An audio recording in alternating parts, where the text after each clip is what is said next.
end up doing a poem. This is probably going to be my last open mic with Nyack because I'm leaving in December. That's okay. So, I know, it's okay. Okay, so I'm going to do this piece called Long Distance Relationships. Ooh.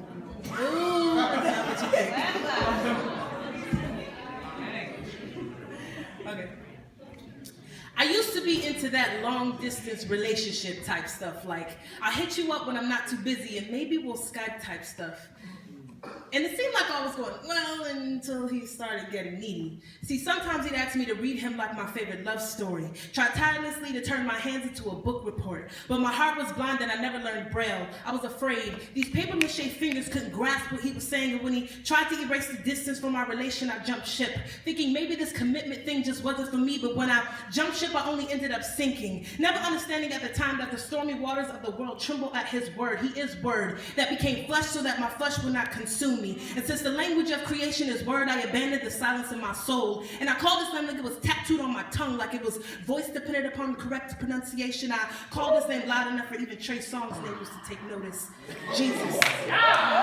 He reached for me, grabbed me by my soul and pulled me out of the world. We locked hands like combination codes, and I could tell he wasn't ever gonna let me go. It was then that I realized the distance would kill me. Erased me like the wrong answers to life's test, but God promised there was purpose on my life, so I decided to commit like collegiate athlete. I played for his team, and when it gets rough, he subs me out and Jesus plays for me. But I never have to wonder who's the winner of this game because the final score has already been etched in blood. It's drenched in love. That's why long-distance relationships never really worked for me.